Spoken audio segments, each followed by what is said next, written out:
Boas tardes e benvidos a todos os participantes a esta primeira sesión que inaugura o 5 ciclo Aida Fernández Ríos.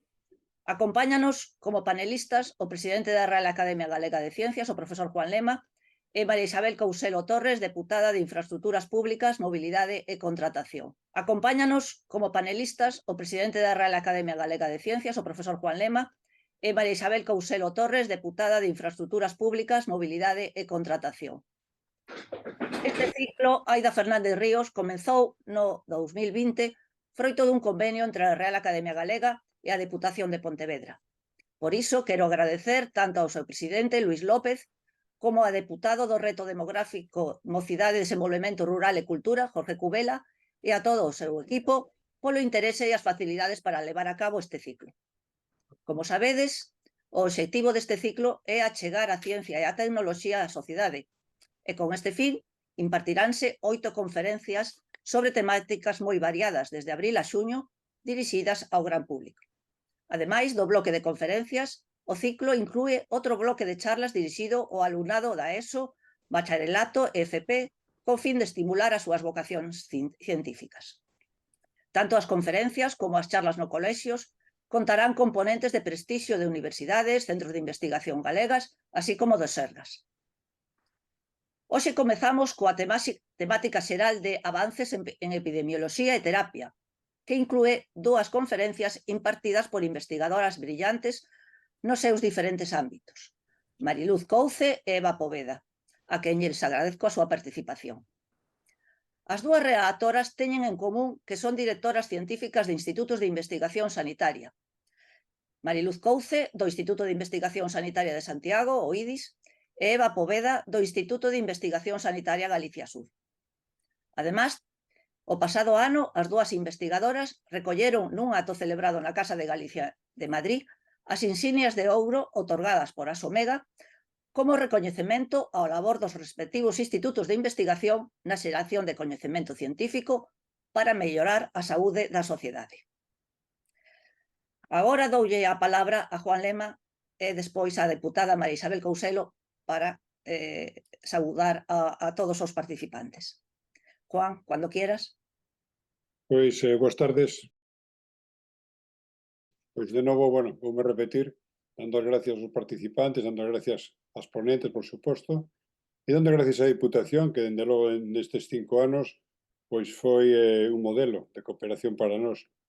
Foi non só unha que financia o ciclo de conferencias, sino tamén que participa activamente na organización, propoñendo temas, propoñendo institutos, propoñendo, en fin, que agradecemos moitísimo esta participación activa que realmente reflicte o interese da Diputación non tan só pois por as cousas máis primarias que ten que hacer a Diputación, pois estradas, fontes, obra pública, sino tamén interesarse pola formación, pola difusión da ciencia, pola que en realidade é o obxectivo da nosa academia. A academia temos como obxectivo básico poñer en valor o valor da ciencia na sociedade, polo tanto, transmitir os valores científicos e que a xente sexa pois cada vez máis culta científicamente. Isto é unha ferramenta de moitísimo interés, sobre todo cando temos persoas moi relevantes que poden pois darnos unha visión moi completa, vanguardista dun tema en particular. Deste ano, en esta ocasión, pois son epidemioloxía e terapia, que son temas que nos atañen prácticamente a todos, polo tanto, de moita trascendencia social. Bueno, pois, sin máis, pois, de novo agradecervos a vosa presencia, en particular a Isabel, por estar aquí como representante da Diputación, que lle transmita tamén ao presidente e ao resto do equipo da Diputación de Pontevedra pois o noso agradecemento. Moitas grazas. Moitas grazas. Paso a palabra á deputada María Isabel Couselo. Hola, moi boa tarde a todas e a todos. Moitas gracias, Alicia. Como ben dis, estamos aquí hoxe da man da Diputación e da Real Academia Galega de Ciencias para comenzar este novo ciclo, esta nova edición destas conferencias científicas Quero tamén desculpar ao meu compañeiro Jorge Cubela, que lle hubiera gustado estar hoxe aquí, pero por outro problemas de axenda lle foi imposible, pero bueno, eu encantada de poder participar con todos vós. E bueno, que mellor maneira de facer estas xornadas científicas que da man de dúas grandes expertas. E bueno, para mí, eu iba escoller, digamos, os seus cargos, citar os seus cargos, digamos, como mostra da súa profesionalidade e do seu currículum. Creo que xo adiantaches ti, Alicia, así que non me vou a repetir, e tamén quero ser breve porque o que nos interesa hoxe aquí é escoitar a estas dúas grandes profesionais. Simplemente agradecerlles a súa presencia hoxe aquí, agradecerlles o seu tempo, porque visto é proba desa grande dedicación e deses cargos que ostentan, pois agradecerlle o tempo que sabemos que é pouco que teñen disponible, agradecerlles tamén o seu esforzo para tratar de motivar a cidadanía sobre o que é a ciencia e tratar temas interesantes, e sobre todo tamén polo voso esforzo a hora de dar a coñecer e visibilizar o que se está facendo en Galicia neste eido, non? E, bueno, como ben dis, pois vamos a estar aquí en dúas conferencias, dous temas fundamentais que creo que é importante tratar, dos que falar, e que a cidadanía escoite o que se está facendo ao respecto, non? Como é o cribado neonatal, a importancia, que decir do importante que é pois, poder coñecer de antemán estas enfermidades graves conxénitas e poder apaliar e tratar as enfermidades pois, antes de que se coñezcan os seus primeiros síntomas, non? E falar tamén do tema do VIH, que decir tamén da súa situación actual, dos avances científicos que se están facendo e do importante que é tamén pois, visibilizar e falar e traballar sobre o que é a prevención, sobre o que é o diagnóstico e tamén pois, tamén de temas como é a discriminación e tratar de que non exista discriminación hacia esas persoas que poidan estar padecendo a enfermidade. Nada, eu xa para rematar, porque como ben digo, o importante é escoitar a estas dúas grandes profesionais, quero ratificarme pois, no agradecemento a estas dúas persoas, a Mariluz e a Eva, porque sei que vamos a aproveitar a tope estas conferencias e escoitar todo ese voso coñecemento que nos vades a poñer a disposición. E tamén pois, agradecer a Juan Manuel e a Real Academia Galega de Ciencias pois, por ir da man da Diputación, por tender pontes coa Diputación e por ir xuntos pois, nese compromiso e neses obxectivos que son comuns. Así que nada máis pola miña parte, estamos xa ansiosos de escoitarnos. Moitas gracias, boa tarde. Moitas gracias, Isabel. Antes de pasar a presentar a primeira ponente, recordar a todos os inscritos que deixaremos para o final das dúas conferencias a quenda de preguntas e comentarios. Estos comentarios ou preguntas podedes deixarlos no apartado que tenéis en la pantalla, en la parte inferior da pantalla, en el apartado preguntas e respostas. E ao final ireillas trasladando a cada unha das relatoras. Tamén recordar que todas as sesiones serán gravadas e quedarán a disposición de todo o mundo na páxina web da Academia. Paso agora a presentar a primeira ponente, María Luz Couce Pico, que presentará a conferencia sobre cribado neonatal, onde estamos e cara onde imos. Como xa comentei, Luz Couce é directora científica do Instituto de Investigación Sanitaria de Santiago e, ademais, xefa de servizo de neonatoloxía e directora da Unidade de Diagnóstico e Tratamento de Enfermidades Metabólicas Conxénitas do Complexo Hospitalario Universitario de Santiago. A Unidade de Enfermedades Metabólicas é centro de referencia do Sistema Nacional de Saúde, designada polo Ministerio de Sanidade. É importante recordar isto. Mariluz Couce compaxina a súa faceta docente como profesora de pediatría na Facultade de Medicina e directora da Cátedra Institucional de Enfermidades Metabólicas Hereditarias da USC, cunha excepcional trayectoria investigadora, avalada por máis de 300 publicaciones, a dirección dun número moi elevado de proxectos competitivos e tesis doutorais, así como a titularidade de diversas patentes e rexistros de propiedade intelectual. Participa en numerosos ensaios clínicos e lidera xunto a outros expertos as guías europeas estandarizadas de atención das desordes metabólicas hereditarios.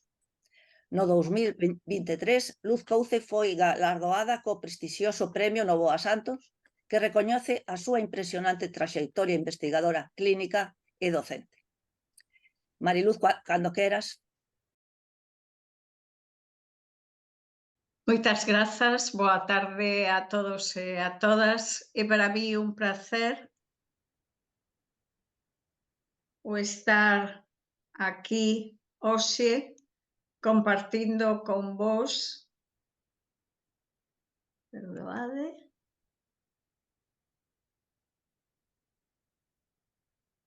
Ya está. Lo veis, verdad?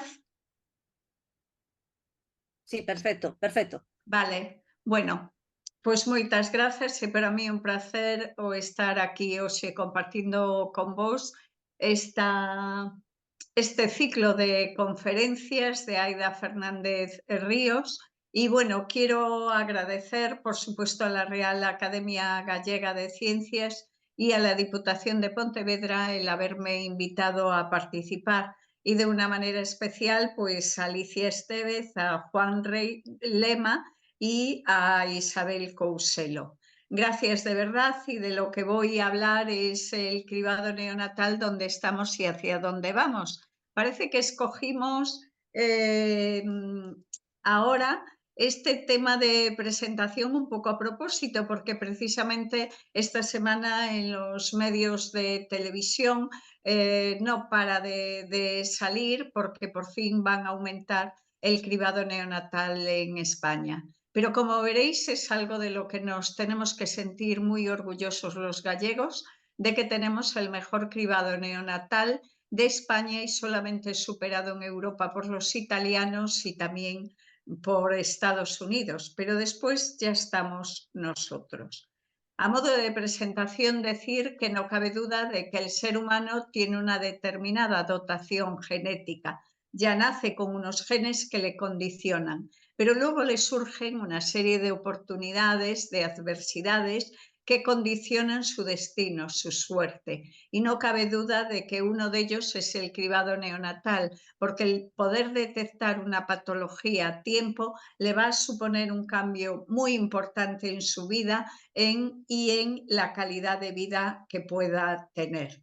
El cribado neonatal lo podemos definir como un proceso para identificar precozmente trastornos en el neonato. Las patologías que más identificamos son sobre todo metabólicas, enfermedades metabólicas hereditarias, pero no son las únicas. También identificamos problemas endocrinos, inmunológicos, hematológicos.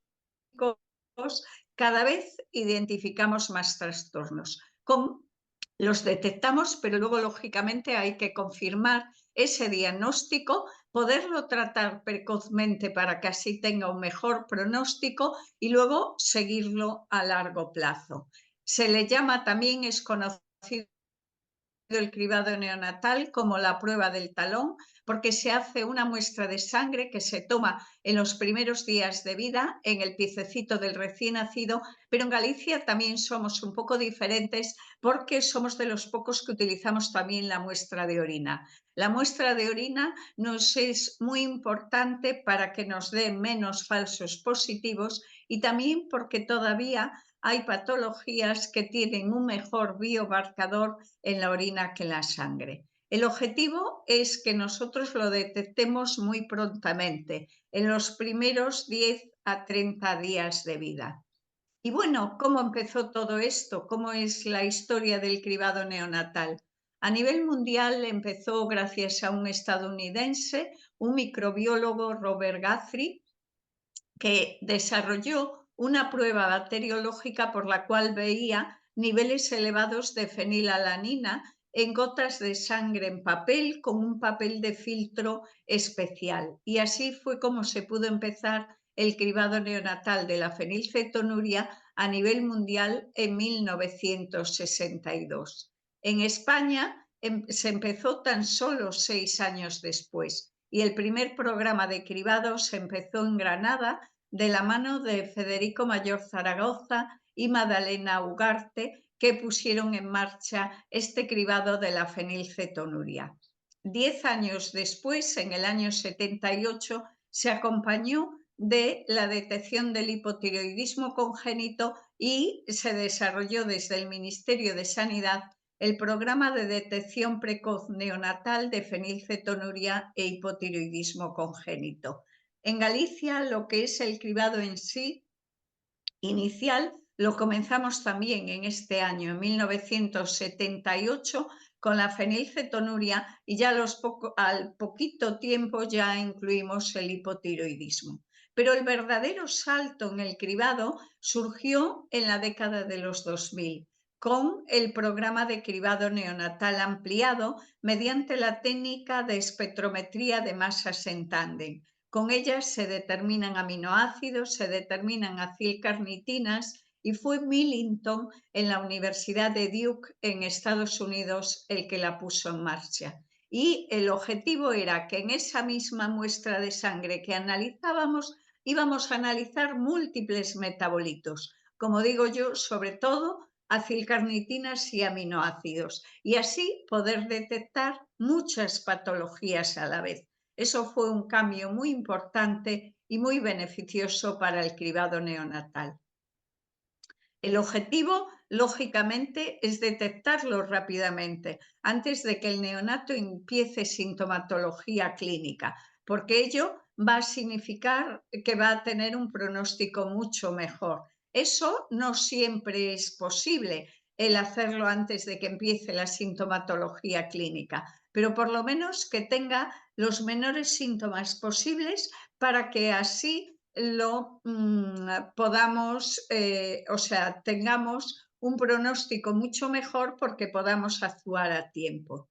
El cribado no es obligatorio, pero sí es recomendado, y el objetivo es realizar la determinación al 100% de los recién nacidos. Os debo de decir que en Galicia se está realizando al 100%, 99,99%. Prácticamente nadie deja de hacer ese cribado. Y también con el objetivo de diagnosticar de forma correcta y empezar el tratamiento, si es posible, en los primeros 10 días de vida. Como objetivo tenemos marcado los primeros 15 días de vida si es un marcador bioquímico, si es por un marcador genético, que son muy pocos el primer mes de vida.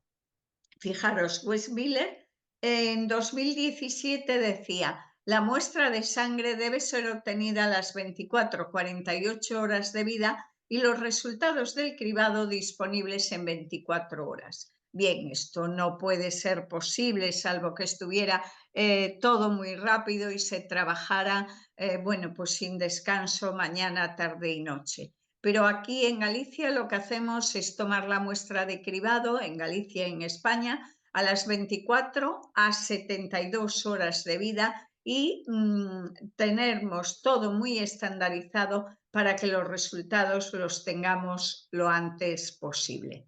Pero lo que quiero decir con todo esto es que el cribado no solamente es pinchar en el talón o recoger la muestra de orina, no, es todo, es más que un test, es un sistema complejo donde, aparte de este programa de recogida de muestra y manejo, tenemos que tener un control de calidad para ver que todo esto se recoge de una forma óptima, que se analizan e interpretan adecuadamente los hallazgos, que se diagnostican y se tratan y se pone en contacto al paciente, a la familia, con los profesionales rápidamente, que hacemos un seguimiento y que hay un asesoramiento genético, y luego que tenemos programas de apoyo social, con también el desarrollo de nuevas tecnologías y, por supuesto, el tener presente la investigación para hacer nuevos programas piloto para nuevos cribados, porque esto avanza. Una enfermedad que está diagnosticada, generalmente se trata de enfermedades raras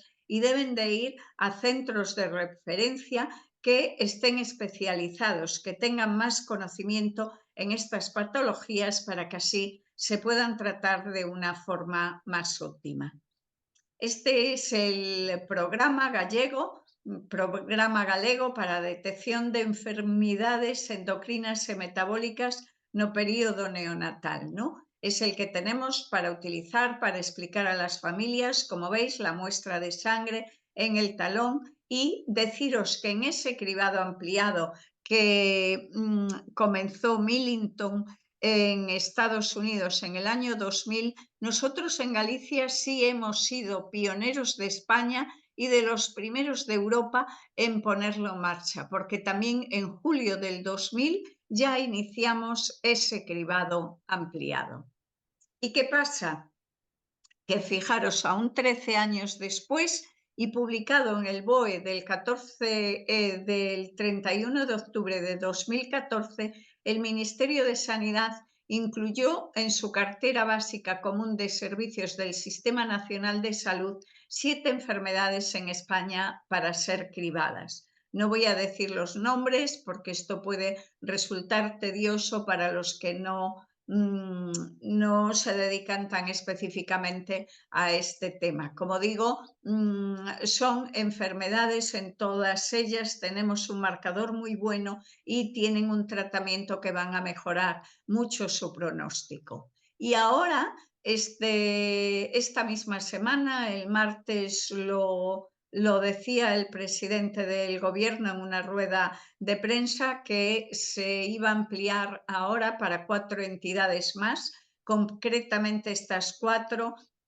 que veis aquí señaladas, y que a finales de año se aumentaría en 5 más y luego 3 o 4 más el próximo año. O sea, parece que en España, bueno, pues se va a tender a poner un poco las pilas. Pero la realidad es que varias comunidades ya detectábamos bastantes más entidades. Y lo que teníamos hasta ahora, no cabe duda de que era una España de 2 velocidades. Una, como la nuestra, que había cogido la mayor velocidad posible y el conseguir el mejor cribado para nuestros neonatos, y algunas otras comunidades pues que iban mucho más rezagadas.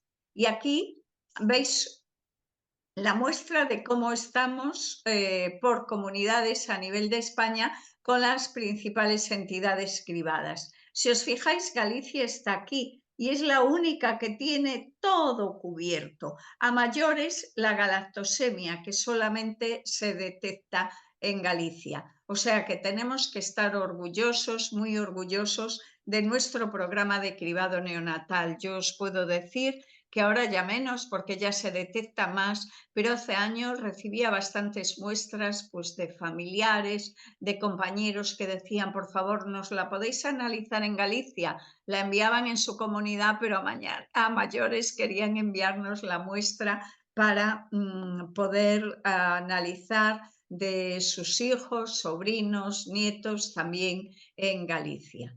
¿Y en Europa cómo estamos? Bueno, pues en Europa, como os dije, la que va por delante es Italia, pero hay algunas que están mejor, otras peor. Vemos aquí cómo están, bueno, pues Austria, en fin, comunidades que están bastante bien, pero en todas las comunidades, no, perdón, países. En todos los países, pues tienen un número de entidades por país. Pero en España es diferente, entonces tenemos desde las 7 que recomienda actualmente el Ministerio hasta las 34 que tenemos en Galicia, más 3 aprobadas, eso como panel primario, porque como panel secundario tenemos otras 14 más. Y os pongo como ejemplo el cribado de la galactosemia. ¿Qué pasa con la galactosemia? La galactosemia en España es la única comunidad en donde detectamos la galactosemia. Sin embargo, las otras comunidades, pues no, ninguna la considera indicado.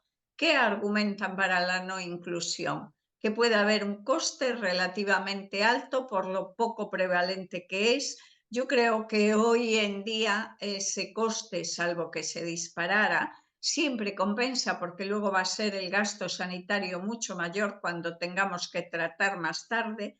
Puede haber una alta tasa de falsos positivos y problemas a largo plazo, incluso con la intervención temprana. ¿Y qué argumentos hay para la inclusión? Que detectándolo precozmente y empezando el tratamiento, que es sobre todo dietético, en la primera semana de vida, muchos recién nacidos pues no tienen esa patología grave por la que pueden incluso fallecer. O sea, detectándolos precozmente vamos a salvar vidas y el pronóstico inicial va a ser mucho mejor. Además, los marcadores, pues antes efectivamente lo hacíamos por estos marcadores de medir la actividad de la enzima en eritrocitos, luego los niveles de galactosa, pero ahora con esta técnica de espectrometría de masas en tándem, que ha mejorado mucho, nos permite la detección de este metabolito que hace que el porcentaje de falsos positivos pues ya sea mucho menor y sea mucho más precisa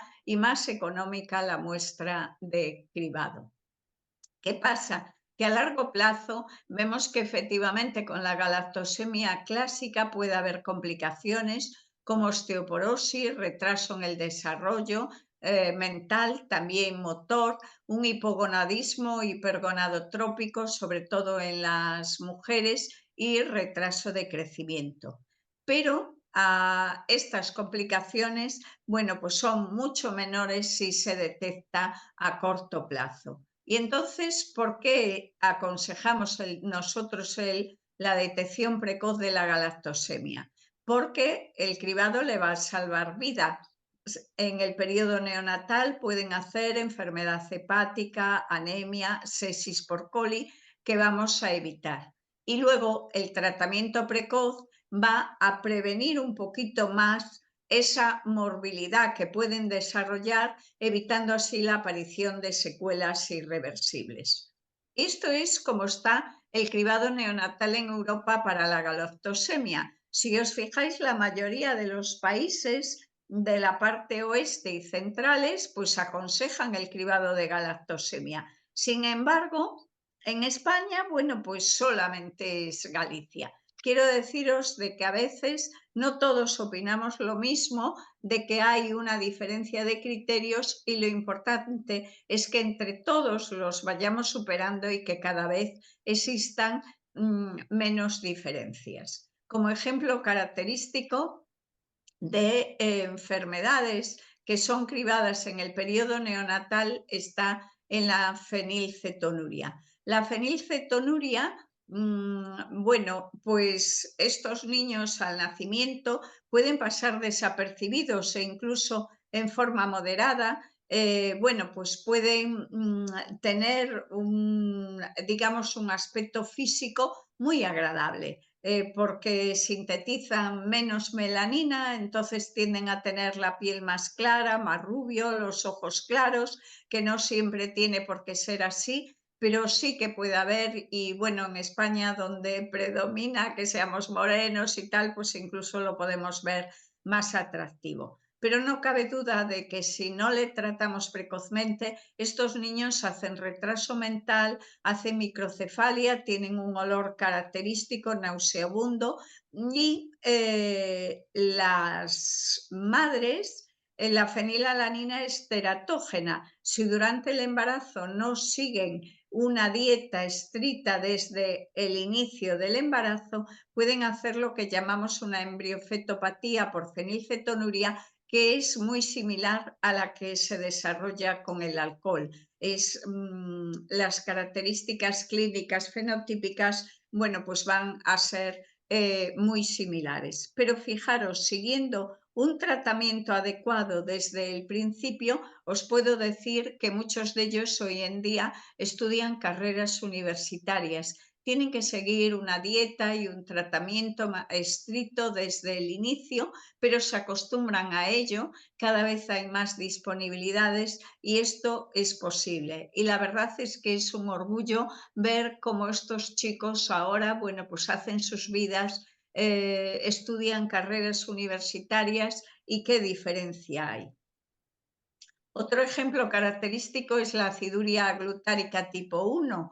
La aciduria glutárica tipo 1, en esta tabla no se trata de ver tampoco ni reflejar, pero nosotros ya, fijaros, lo había publicado en 2013, con 9 casos que teníamos hasta el momento, Los 6 primeros eran de detección precoz y todos ellos no tenían síntomas o a lo sumo la cabeza un poquito de mayor tamaño, que tampoco nada. Pero en cambio, los otros 3 ya detectados por la clínica, bueno, pues habían desarrollado crisis encefalopática o una parálisis cerebral distónica grave con una afectación muy importante en las pruebas de imagen.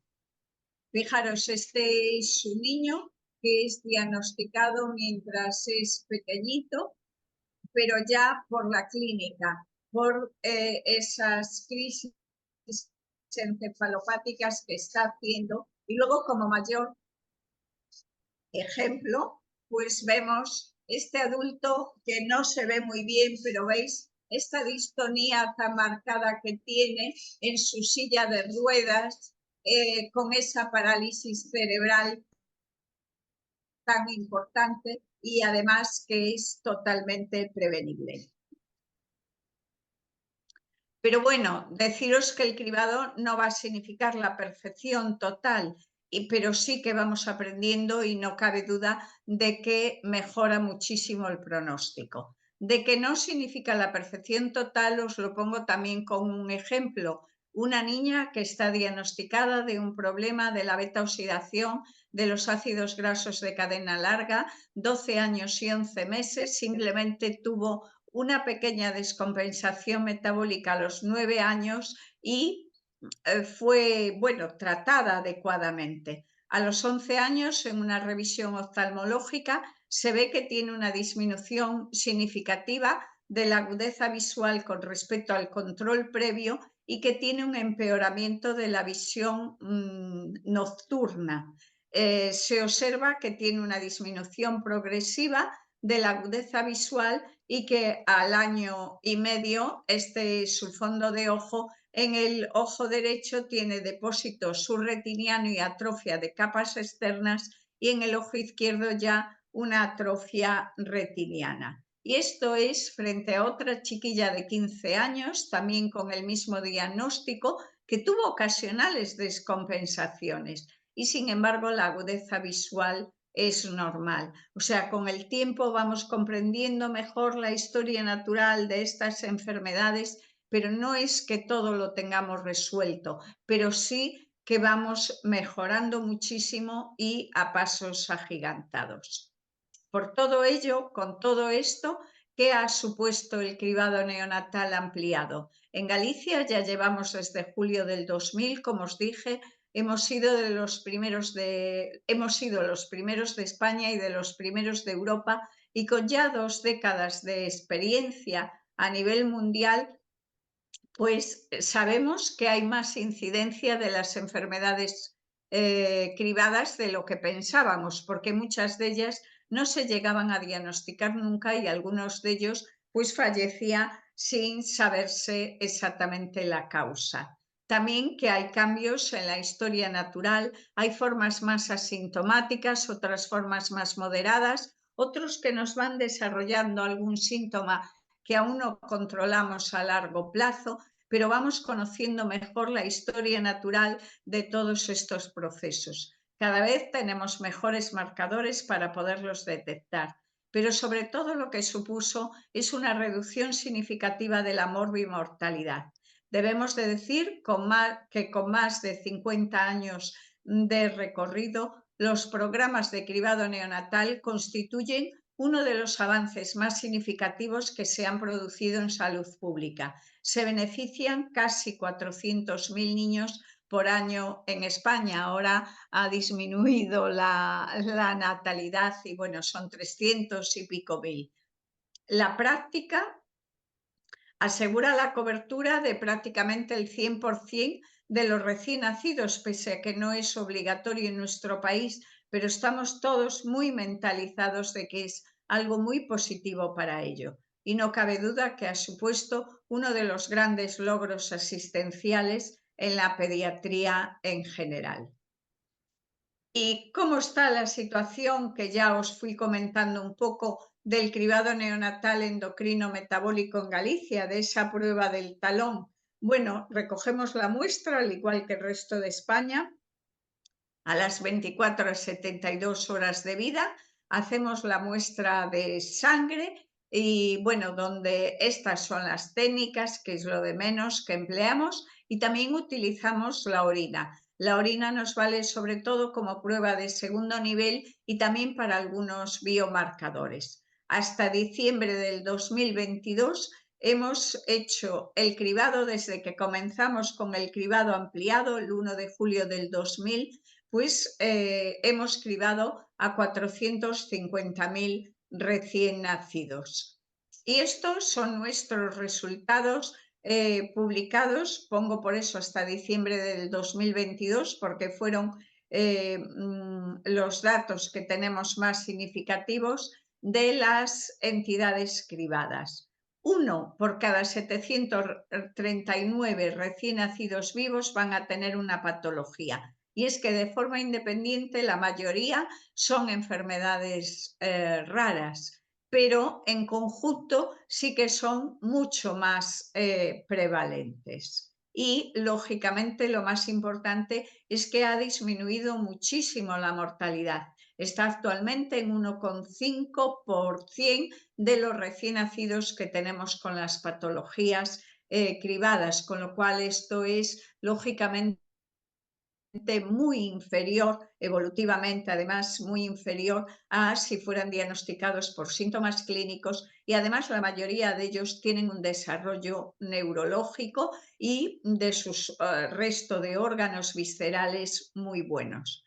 Además nos interesa no solamente el número, sino la calidad del cribado neonatal. Y en esto sí que hemos mejorado mucho y la pandemia pues nos valió para alguna cosa, y entre ellas para mejorar en la calidad del cribado neonatal, porque ahora recogemos las muestras ya en las maternidades, está protocolizado el envío desde las maternidades al laboratorio de metabolopatías de nuestro hospital la muestra, y tenemos el primer informe de cribado mucho antes, por término medio a los 5 días de vida, frente a antes, que era a los 9 días de vida. Fijaros cómo hemos mejorado significativamente. Es muy importante porque hay enfermedades graves que ya se manifiestan en los primeros días de vida. Entonces, el correr al principio es básico para poder atajarlo a tiempo y que así tenga un mucho mejor pronóstico. Y el Ministerio de Sanidad. El Ministerio de Sanidad sabemos que está con esas 7 patologías, que ahora quiere implementar a 11 y que luego llegará a 23, pero FEDER, en la Federación Española de Enfermedades Raras, le dice que debe dar un paso adelante, que se debe de implementar de forma obligatoria en todo el país las patologías incluidas en los programas autonómicos, o sea, bueno, pues lo que tenemos, por ejemplo, en Galicia, que también suceda en el resto del país. Que haya un órgano de monitorización y evaluación para que se garantice esa homogeneidad en todas las comunidades autónomas, que haya formación a los profesionales de la salud, que se garantice el cumplimiento y continuidad del programa y también esa coordinación sociosanitaria. Y luego que haya, lógicamente, una dotación económica anual que se debe incrementar a medida que se incorporan nuevas patologías. Hablamos hasta el presente, pero ahora nos toca hablar del futuro. ¿A dónde vamos? Cada vez hay más tratamientos disponibles para estas enfermedades raras, tenemos más marcadores, entonces esto nos debe de llevar a cribar más entidades. Pero fijaros, hay más de 7.000 enfermedades raras y el 80% son de base genética. A veces se tarda hasta 8 años en algunos casos para lograr el diagnóstico de estas enfermedades congénitas de base genética y se anda dando vueltas, es una odisea para esos afectados, para esas familias, para esos padres.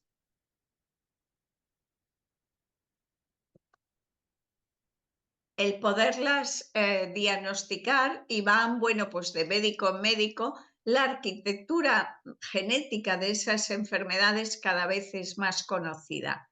tenemos además la oportunidad de hacer un asesoramiento genético óptimo y cada vez se desarrollan más nuevas terapias. Con esas premisas, el cribado genético, ya no bioquímico como el que tenemos ahora para la mayoría de ellos, sino el cribado genético neonatal, nos podría aclarar el defecto molecular en muchas más entidades en donde aún no tenemos el marcador bioquímico adecuado, pero son enfermedades en donde el poderlas detectar a tiempo mejoraría mucho su pronóstico. O sea que tenemos que ir hacia una nueva era de combinar proyectos piloto de cribado metabolómico con los marcadores bioquímicos y también genético, porque cada vez avanzamos más con la fecundación in vitro, la terapia génica, las sómicas. Tenemos que seguir también con un futuro mejor para el cribado de esas enfermedades congénitas. ¿Y cómo está el estado actual del conocimiento científico? Bueno, pues en Estados Unidos, que siempre no cabe duda de que llevan la delantera, pues tienen sobre todo estos programas puestos en marcha y también en Europa. En Europa aún no hay ninguno que se haya publicado, se están recogiendo datos. Vemos en Estados Unidos algunos proyectos, por ejemplo del BabySec, bueno, pues es muy importante porque es de 1000 enfermedades, pero lo hacen en 1000 recién nacidos. Después tienen este gigante que han iniciado, que a ver cuándo terminan con 100.000 recién nacidos. O sea que en esto va a haber un avance significativo en el cribado genético y ver hacia dónde vamos. Pero, sin embargo, si os fijáis, el número de enfermedades a cribar pues es muy diferente de unos proyectos y a otros. En Europa se han empezado 4 hasta la fecha, se están recogiendo datos. Destaca por su volumen el cribado de UK, o sea, de Inglaterra, donde pretenden finalizarlo en 2026 y han empezado ahora en 2024. Me parece que son muy ambiciosos y, bueno, si no acaban en 2026, pues será en 2027. También hay estos que son muy atractivos, dos para finalizar en 2028 y otro también que veis empieza ahora en el 24 para empezar para terminar en 2026. El número de genes y de enfermedades pues es diferente en cada caso porque cada uno argumenta sus ideas, pero luego juntándolas no cabe duda de que va a ser muy útil el ver todos estos resultados. Pero bueno, es una mesa en donde destacamos tanto Eva Póveda como yo, Mariluz Couce, por ser directoras científicas de un instituto de investigación, y en ese sentido os quiero comentar la investigación que estamos llevando a cabo en nuestro centro y en este caso yo misma respecto a este tema.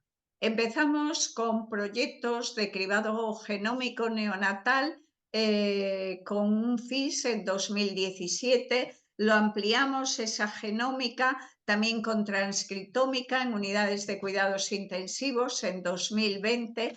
Después, en 2022, participamos en un proyecto europeo también de enfermedades metabólicas hereditarias para hacer recogida de datos sómicos. Y entonces dijimos, bueno, hemos sido pioneros en el cribado ampliado en el año 2000 en Galicia, de los primeros de Europa, lo tenemos que ser también ahora que estamos con el cribado genético. Y entonces en 2023 pues, nos han concedido este proyecto también del Carlos III, de un estudio piloto de cribado genético neonatal que llevamos a cabo en colaboración con el doctor Carracedo y que además contamos con el beneplácito de la Consellería de Sanidad.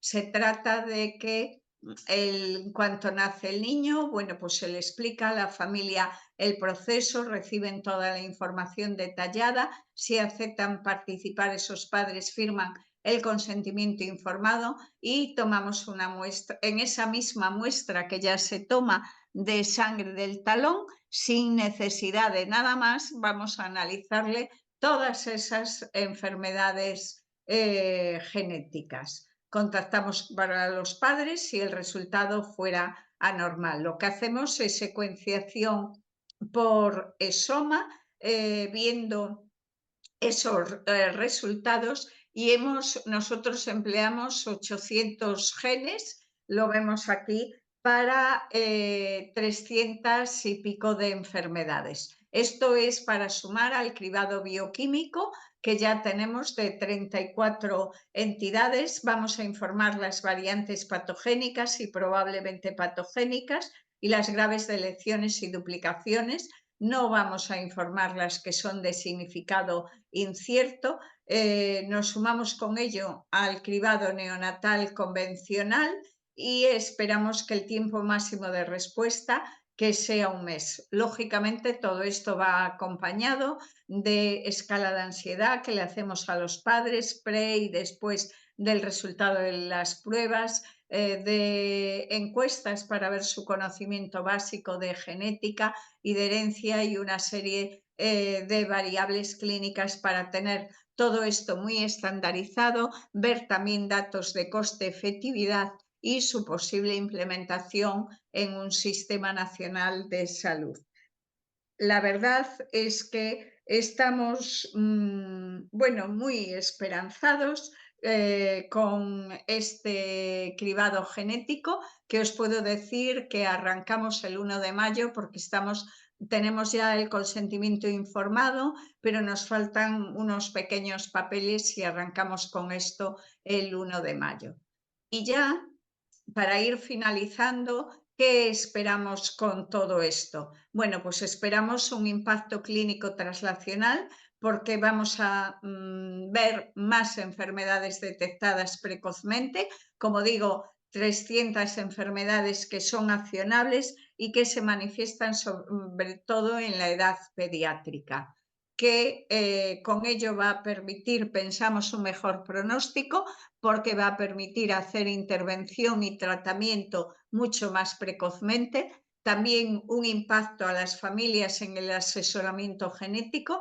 Son normalmente enfermedades hereditarias para explicarle la recurrencia de riesgo. Y luego también queremos ver el impacto psicológico para los padres y sus familias en términos de estabilidad emocional, como digo, de ansiedad, con el objetivo final de que sirva de base para una posterior implementación en el Sistema Nacional de Salud.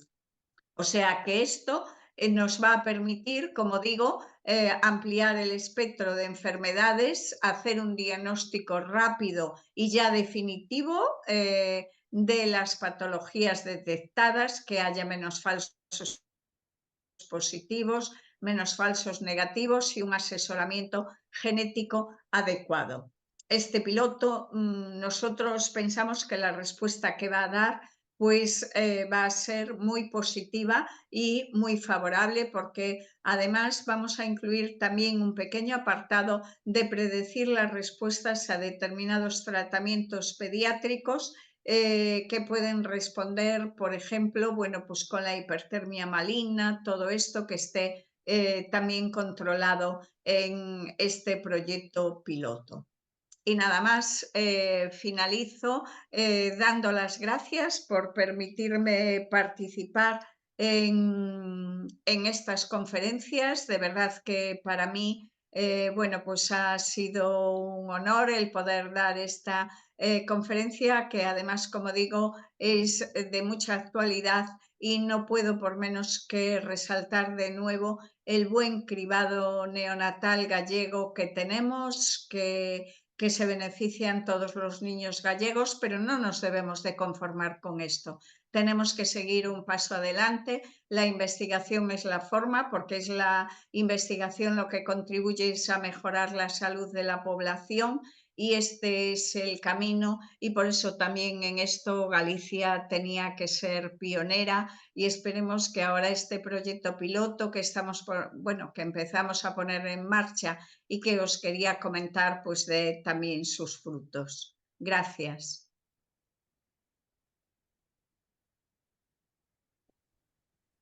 Muchas gracias, Mariluz, por esta extraordinaria conferencia, este resumen del trabajo, ¿no?, que estáis realizando, y desde luego, como acabas de decir, tenéis que estar muy orgullosos, ¿no?, de que gracias a vosotros, a todo el equipo que has nombrado, bueno, pues que Galicia sea tan pionera, ¿no?, y que sea un referente, ¿no?, un referente en España y, como has dicho, pues en toda Europa, ¿no? Bueno, entonces, como ya dije, las preguntas quedan para el final. Pasamos entonces a presentar a la segunda ponente, Eva Póveda, que nos va a hablar sobre VIH, situación actual, avances e retos actuais. Voy a presentarla. A doutora Eva Póveda, además de ser directora científica do Instituto de Investigación Sanitaria Galicia Sur, coordina o grupo de investigación consolidado de viroloxía e patoxénesis neste instituto. Eva é experta no estudo da infección polo VIH, hepatitis virais, e desde 2020 ampliouse o ámbito de estudo a infección por a COVID-19. As súas liñas de investigación inclúen aspectos epidemiolóxicos, clínicos, virolóxicos e patoxénicos destas infeccións. Forma parte de paneis de expertos para a elaboración de guías clínicas e documentos de consenso nacionais para o tratamento e seguimento clínico das persoas que viven con VIH. É tamén coordinadora da Guía de Resistencia aos Antirretrovirais da Rede de Investigación en SIDA. Eva Póveda demostra unha gran actividade formativa e investigadora.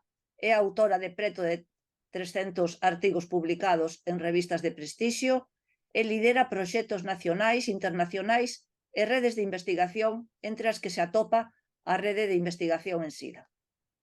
Destaca tamén a súa implicación e participación activa en actividades e proxectos de divulgación da cultura científica á sociedade, así como a promoción do talento investigador novo e da visibilidade da muller na ciencia. A súa traxectoria científica foi recoñecida co Premio de Investigación L'Oréal UNESCO for Women in Science e, asimismo, os seus traballos tamén foron premiados ata en 3 edicións dos Premios de Investigación sobre o VIH e outras infeccións da Consellería de Sanidade. Eva, cando queras. Bueno, pues buenas tardes. Es un honor participar en el ciclo de conferencias Aida Fernández, y quiero agradecer, por supuesto, a la Real Academia Galega de Ciencias y a la Diputación de Pontevedra pues la organización de este ciclo de conferencias y la invitación para participar en ellas. Además, en esta primera sesión de este ciclo del 2024, y en compañía de mi compañera de viaje en la dirección científica, la doctora Couce. La idea de esta conferencia es revisar cuál es la situación actual de la infección por VIH, cuáles han sido los grandes avances que se han conseguido y los retos a los que nos estamos enfrentando. La epidemia de VIH comenzaba en los años 80, cuando médicos estadounidenses empezaban a reportar casos de enfermedades poco comunes en hombres que tenían sexo con hombres. Los primeros casos se reportaron en Nueva York y en California, pero bueno, poco a poco se fueron reportando casos en otras áreas geográficas en todo el mundo, y también en personas usuarias de drogas por vía parenteral o receptores de transfusiones de sangre. En 1982 a todas estas enfermedades pues se le puso nombre, se le llamó SIDA, síndrome de la inmunodeficiencia humana adquirida, y en 1983 se sabía que el agente causal del SIDA era un virus, el virus de la inmunodeficiencia humana. Pues bien, desde los inicios de la epidemia se estima que 75 millones de personas se han infectado y 35 millones han muerto por causas relacionadas con el VIH, convirtiendo a la epidemia de VIH en una de las más mortales de la historia. 40 años después continúa siendo un problema de salud pública a nivel mundial. Si tenemos en cuenta los últimos datos del informe de ONU-SIDA de 2023, se estima que en el mundo 39 millones de personas viven con VIH. De ellas, 1,5 millones son niñas y niños menores de 14 años. Y África subsahariana sigue siendo la región geográfica más castigada por el VIH y representa el 65% de los casos. Continúan produciéndose nuevas infecciones, 1,3 millones se estimaban en el último informe, en el año 2022. Las mujeres y las niñas pues, representan la mitad de estas nuevas infecciones y hasta 130.000 niños han adquirido la infección en 2022. En cuanto al acceso al tratamiento antirretroviral, se estima que el 76% de las personas que viven con VIH tienen acceso a este tratamiento, pero como vemos, el acceso pues, es muy heterogéneo y hay áreas geográficas en las que este acceso pues, solo llega a la mitad de las personas que viven con el VIH, como puede ser Europa del Este o el norte de África. Por lo tanto, casi 10 millones de personas que viven con VIH todavía no tienen acceso al tratamiento antirretroviral. Y existen muertes todavía relacionadas con el VIH, 630.000 personas murieron en 2022 por causas relacionadas con el SIDA. La investigación y el desarrollo farmacológico pues, ha permitido pues, asistir a grandes hitos y a grandes avances en lo que es el tratamiento del VIH. En 1987 se aprobaba el primer fármaco para tratar el VIH, el AZT, pero lamentablemente era muy poco eficaz y no conseguía controlar la infección. En 1999 se aprueba una nueva familia de fármacos, los inhibidores de la proteasa, que son los que realmente marcan un antes y un después en el tratamiento del VIH.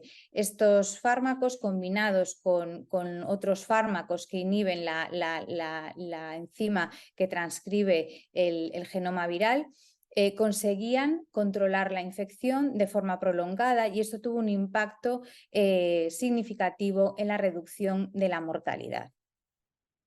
En 2006 tengo que decir que estas combinaciones eran combinaciones que suponían la toma de un gran número de pastillas con efectos adversos y también eran bastante tóxicos. En 2006 se consigue combinar antirretrovirales en una única pastilla tomada una vez al día y esto tuvo un impacto muy significativo en la adherencia al tratamiento y en la calidad de vida de las personas que vivían con el VIH. En el año 2015 se publican los resultados de un estudio, del estudio START, y en este estudio lo que se decía es que el tratamiento se debe de iniciar en el momento del diagnóstico. Hasta el momento, el tratamiento se iniciaba cuando el deterioro inmunológico llegaba en torno a los 350 copias. Este estudio lo que decía es que había que iniciar cuanto antes, ya que esto suponía un beneficio a la hora de la reducción de enfermedades asociadas y no asociadas a SIDA y también en la mortalidad. Por tanto, también otro hito importante en la historia del tratamiento.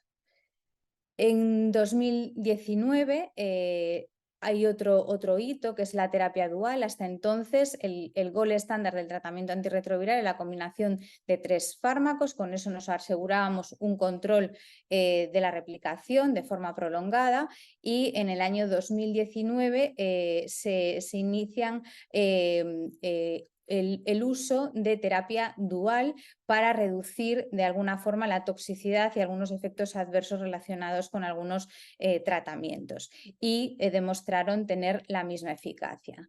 Y ahora mismo estamos en la era de lo que llamamos pues, las terapias inyectables de larga duración, que permiten tratar con una inyección cada 2 meses. Por lo tanto, el tratamiento que tenemos ahora es altamente eficaz, y en esta gráfica vemos el poder de este tratamiento, y vemos cómo, a medida que el acceso al tratamiento antirretroviral se va incrementando a lo largo de los años, cómo las muertes relacionadas con el SIDA pues van disminuyendo de forma significativa. Actualmente, las combinaciones de tratamiento de inicio recomendadas pues pueden ser 2 o 3 fármacos en función de elegir siempre lo más óptimo para el paciente, y el arsenal terapéutico que tenemos pues nos permite elegir aquellas combinaciones más óptimas para cada paciente, pero sabemos que tienen alta eficacia y de forma prolongada. A pesar de tener un tratamiento tan eficaz, si nos fijamos en la evolución de la epidemia, bueno, pues vemos que tiene una evolución positiva. Un gran salto se produjo, como os fijáis, entre 2010 y 2022 con el acceso al tratamiento, pero todavía nos quedan pues, casi 10 millones de personas sin acceso al tratamiento. Y en cuanto a los nuevos casos, pues vemos reducciones en el número de nuevos casos y también en el número de fallecimientos, pero también tenemos todavía trabajo por hacer. El tratamiento es, por tanto, una gran herramienta para reducir la mortalidad y la morbilidad asociada al VIH, pero también tiene un gran poder como prevención. De manera que las personas con VIH que están en tratamiento y que tienen viremia indetectable o que controlan la infección, no transmiten el virus. Y esto es un mensaje muy importante que hay que dar a la población. Y hay toda una evidencia científica que respalda este mensaje, y os invito a leer este artículo que forma parte de una de las acciones del proyecto VIH Ciencia Abierta que lidero desde el Instituto de Investigación Sanitaria Galicia Sur, en colaboración con la FECIT, y en este artículo pues, se pone de manifiesto pues, toda la evidencia científica que respalda el mensaje indetectable, igual e intransmisible, y es muy importante transmitir este mensaje porque estamos convencidas de que tiene un impacto muy positivo en cuanto a la eliminación del estigma que todavía acompaña al VIH.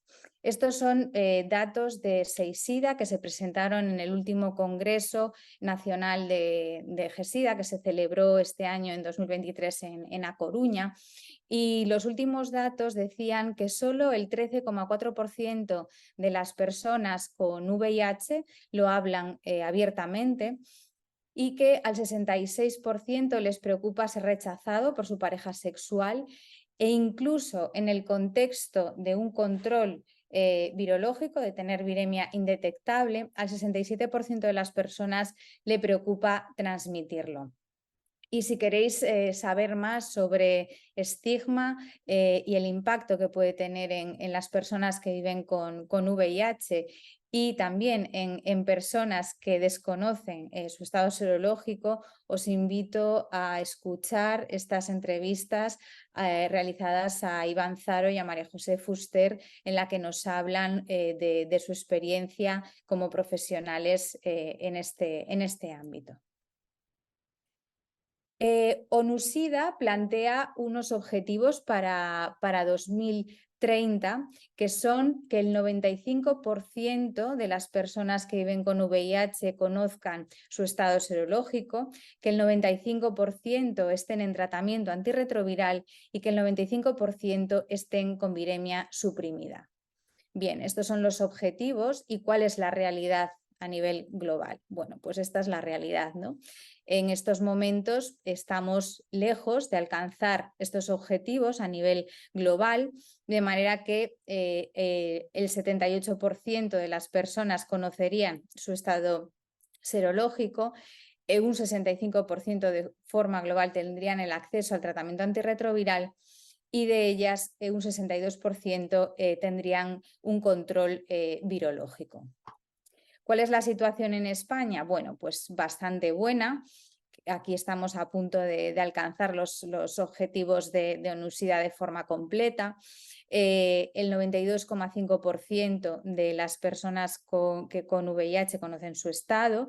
Las personas con tratamiento antirretroviral, pues estamos en el 96,6%, y en cuanto a la indetectabilidad también estamos muy cerca, de manera que son buenas noticias. En lo que suspendemos, seguimos suspendiendo, es en la tasa de diagnóstico tardío. El diagnóstico tardío es cuando el VIH se diagnostica cuando el sistema inmunológico pues ya está muy deteriorado, y la cifra es la de 350 células CD4. Los datos del Ministerio de Sanidad de 2023 nos dice que el porcentaje de diagnósticos tardíos fue del 48%. Y si os fijáis, estos son datos que publicábamos en el año 2015 en un estudio realizado en el área sanitaria de A Coruña, donde estimábamos la tasa de diagnóstico tardío en dos periodos, de 2004 a 2008 y de 2009 a 2015.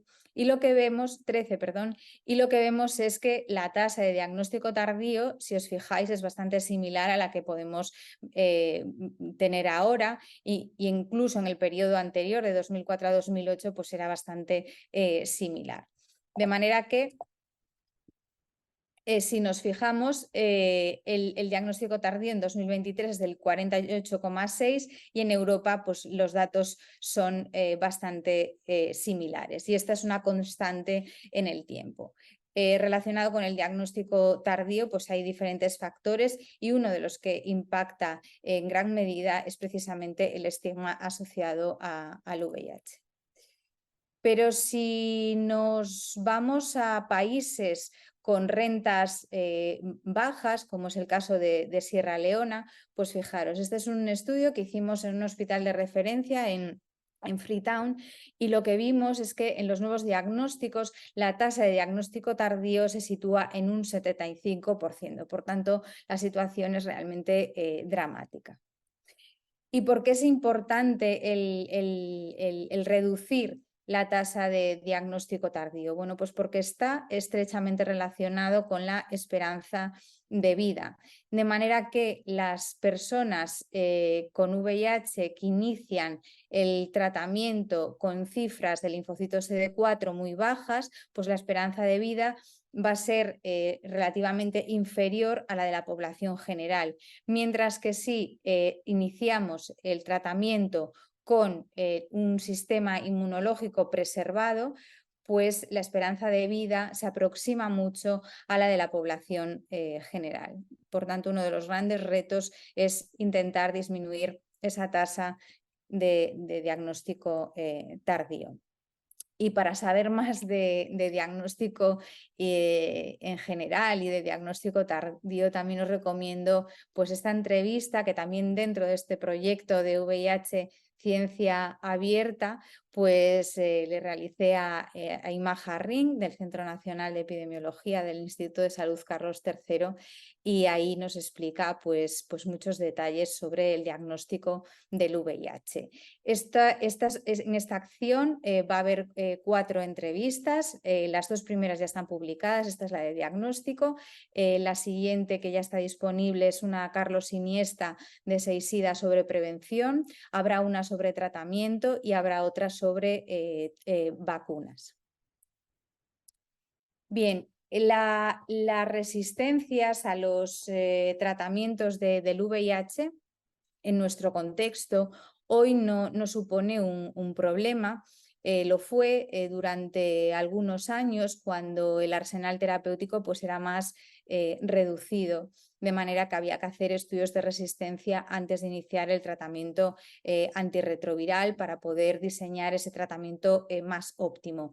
Hoy la situación es diferente, el arsenal terapéutico pues, es muy amplio, además los fármacos disponibles pues tienen barreras genéticas altas para el desarrollo de resistencias, y podemos decir que en la mayor parte de los casos se puede iniciar el tratamiento antirretroviral sin necesidad de hacer un estudio de resistencias previo. Pero de nuevo, si nos fijamos en lo que sucede en países de rentas más bajas, pues vemos que las resistencias al tratamiento puede ser un problema creciente. Y esto de nuevo son datos realizados de un estudio realizado en Freetown, en Sierra Leona, donde analizábamos las resistencias en personas que iniciaban por primera vez tratamiento antirretroviral o que ya habían sido expuestos a otros tratamientos previos, y vimos que en los que iniciaban tratamiento hasta un 22% presentaban variantes con resistencias a todos los fármacos de la combinación. Y en el caso de personas que ya habían estado expuestas a otros tratamientos, hasta el 56% presentaban resistencias a todos los fármacos de la combinación. Por tanto, datos preocupantes. Y relacionado con esto, precisamente, la Organización Mundial de la Salud, en el último informe, alerta sobre el incremento de la farmacoresistencia al VIH, en concreto pues, a uno de los fármacos recomendados por la OMS para el inicio del tratamiento antirretroviral, que es el dolutegravir. Y como vemos en esta tabla, pues se reportan hasta un 19% de mutaciones de virus resistentes a este fármaco en personas en tratamiento y con viremia detectable. En 2016, Anthony Fauci, que muchos lo recordaréis porque tuvo un gran protagonismo durante la epidemia de COVID, fue director del NIH durante muchos años, pues decía en este artículo que ya no había más excusas para no finalizar con la epidemia de VIH, porque teníamos las herramientas para conseguir lo que era el tratamiento antirretroviral efectivo. Bueno, pues vemos que unos años después pues seguimos con estos grandes retos. De manera que si pensamos desde un punto de vista clínico y epidemiológico, los grandes avances hasta el momento han sido sin duda el disponer de un tratamiento antirretroviral altamente eficaz, relativamente fácil de tomar y con muchos menos efectos adversos que al inicio de la epidemia, y que cuando las personas inician tratamiento con un sistema inmunológico pues, preservado, la esperanza de vida es muy próxima a la de la población sin VIH. Pero tenemos grandes retos también en este sentido, que es que el tratamiento esté accesible para todas las personas con VIH, pero no solamente es necesario que el tratamiento esté accesible, sino también que se doten de las condiciones los sistemas sanitarios y un seguimiento clínico adecuado para que este tratamiento sea eficaz y exista realmente adherencia al tratamiento y haya un seguimiento y una vigilancia epidemiológica para que esas resistencias, esas farmacoresistencias, pues no sigan aumentando. El otro gran reto es la reducción de las nuevas infecciones que se siguen produciendo cada año y el reducir la tasa de diagnóstico tardío y, por supuesto, la eliminación del estigma.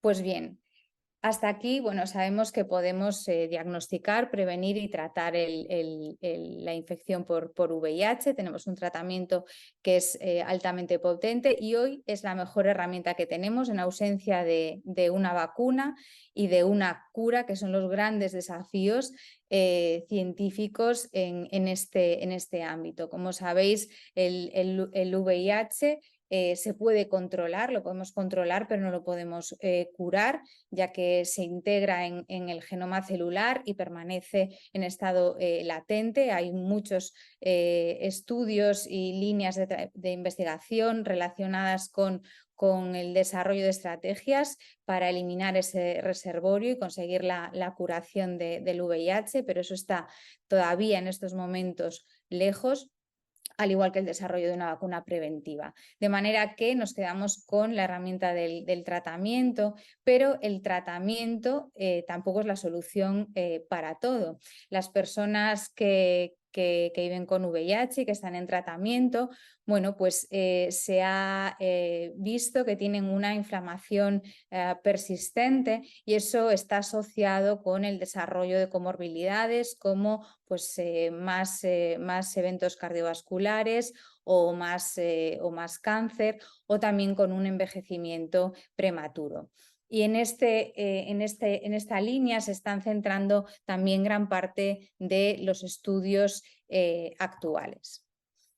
Por ejemplo, se sabe que el riesgo de manifestación cardiovascular es mayor en personas con VIH que en personas sin VIH. Entre los factores que pueden estar implicados pues es el propio virus, la toxicidad relacionada del tratamiento o bueno, pues determinados hábitos como el tabaco. Se ha visto mayores niveles de inflamación y marcadores de coagulación relacionados con mayor riesgo cardiovascular y mortalidad, pero lo cierto es que a día de hoy pues no tenemos un marcador subrogado para seguimiento de la enfermedad cardiovascular o para prevenir la enfermedad cardiovascular en el ámbito del VIH.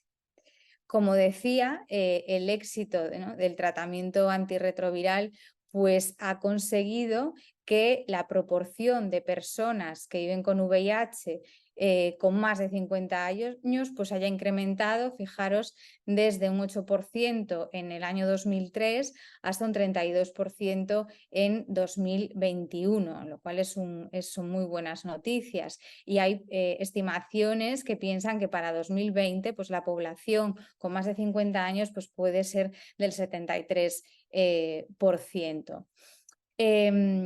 Pero esta supervivencia pues también se traslada en un incremento de las comorbilidades, como mayor eventos cardiovasculares, enfermedades metabólicas o cáncer.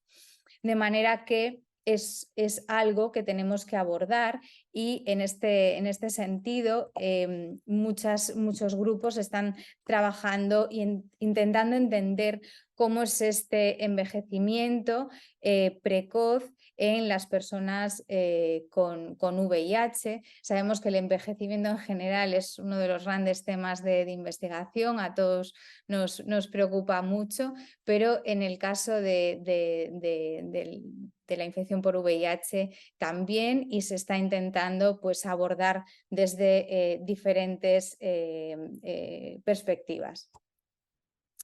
Bueno, pues en este contexto de intentar, ¿no?, seguir generando conocimiento para conocer cómo es la interacción entre el virus, la inflamación, el tratamiento, las comorbilidades. Bueno, pues nosotros desarrollamos diferentes estudios y estos son algunos de los trabajos que hemos publicado recientemente en este sentido. Y en este punto me gustaría pues, introducir un nuevo elemento que podría tener un papel en todo esto que estamos hablando, que son las vesículas extracelulares, que son pues, vesículas de membrana que son secretadas por todos los tipos celulares y las podemos encontrar en diferentes fluidos como la sangre, la saliva, la leche materna, y que se ha visto que pueden tener un papel importante en diferentes procesos patológicos, incluido la infección por VIH. El estudio de las vesículas extracelulares supone también un reto porque son muy heterogéneas, nada que ver con esas uvas del cuadro de Maruja Mayo, que son prácticamente idénticas. En el caso de las vesículas extracelulares son muy heterogéneas en función del tamaño, origen y también en función del contenido, ¿no? que tienen. De manera es un reto a nivel metodológico y de análisis. Sabemos que estas vesículas pueden transportar citoquinas y también sabemos que están asociadas con la patogénesis del VIH. Nosotros recientemente pues, vimos que las personas con VIH tenían más vesículas que las personas que no tenían VIH y especialmente más en un grupo de personas con VIH que son capaces de controlar la infección sin tratamiento antirretroviral. A este grupo, que pues lamentablemente representa un porcentaje muy pequeñito de las personas con VIH, se les llaman los controladores de élite o controladores excepcionales. Y como decía, son capaces de controlar el virus sin necesidad de tratamiento antirretroviral. Como os podéis imaginar, pues son una población altamente estudiada porque representa lo más cercano que tenemos a un modelo de curación. Dentro de ellos también son un grupo heterogéneo, de manera que algunos de ellos consiguen controlar la infección durante un tiempo muy prolongado y otros lo controlan durante un tiempo, pero después pues, acaban perdiendo el control. A estos últimos se les llaman controladores transitorios y a los primeros se les llama controladores persistentes. Entonces es muy importante conocer en detalle las características de estos fenotipos a diferentes niveles. Por eso en nuestros estudios intentamos utilizar cortes de individuos que representen de alguna forma pues, todas las situaciones que se pueden dar en el ámbito del VIH, que son pacientes o personas sin tratamiento antirretroviral y por lo tanto con viremia detectable, personas en tratamiento y con viremia indetectable y luego el grupo de controladores de élite. Este es un ejemplo en el que vemos cómo el número de vesículas extracelulares es mayor en las personas infectadas que en la población no infectada. También vimos algunas características de estas vesículas y es que parecían que derivaban mayoritariamente de plaquetas, ya que en su superficie pues, presentaban marcadores plaquetarios. También pudimos ver que estas vesículas podían contener también mitocondrias. De manera que estas vesículas se comportan como transportadores entre células y pensamos que puede ser como un sistema más sofisticado de transportar moléculas de interés y que tienen un papel importante en lo que es todo el proceso de la patogénesis de la infección. Como decía antes, estas vesículas pueden contener citoquinas y en una cohorte de pacientes pues fuimos capaces de cuantificar los niveles de estas citoquinas asociadas a las vesículas extracelulares. Vimos cosas interesantes como que los niveles de citoquinas asociadas a vesículas son mayores en las personas con VIH que en los controles sin VIH y que dentro de las personas con VIH precisamente los controladores persistentes eran los que tenían mayores niveles de estas citoquinas. También fuimos capaces de identificar que algunas de estas citoquinas, su concentración elevada, nos permitía diferenciar a los diferentes grupos de personas con VIH en función de su estado viroinmunológico y de si recibían o no tratamiento. Por ejemplo, en el contexto de viremia suprimida, pues la citoquina IL-18 nos permitía, se asociaba con los controladores de élite en comparación con las personas que recibían tratamiento antirretroviral y tenían viremia indetectable. O, por ejemplo, en el caso de la citoquina IL-3, pues nos permitía diferenciar entre los controladores transitorios y los controladores persistentes.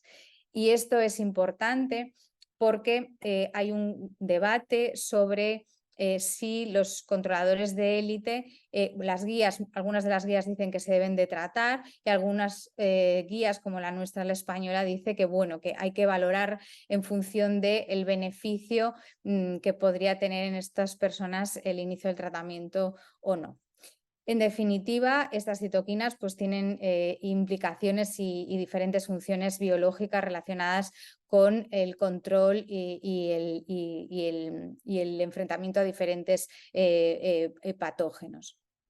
Y también es importante pues, conocer cuál es la dinámica de estas citoquinas tras el inicio del tratamiento antirretroviral y, por ejemplo, en este trabajo, bueno, pues cuantificábamos los niveles de citoquinas en una cohorte de pacientes que iniciaban tratamiento antirretroviral y se seguían en el tiempo.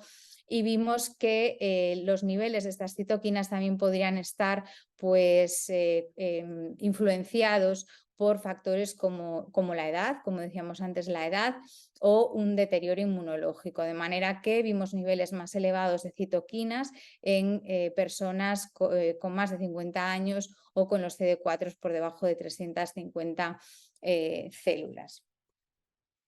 Bueno, todo esto son ejemplos de cómo podemos seguir generando, ¿no?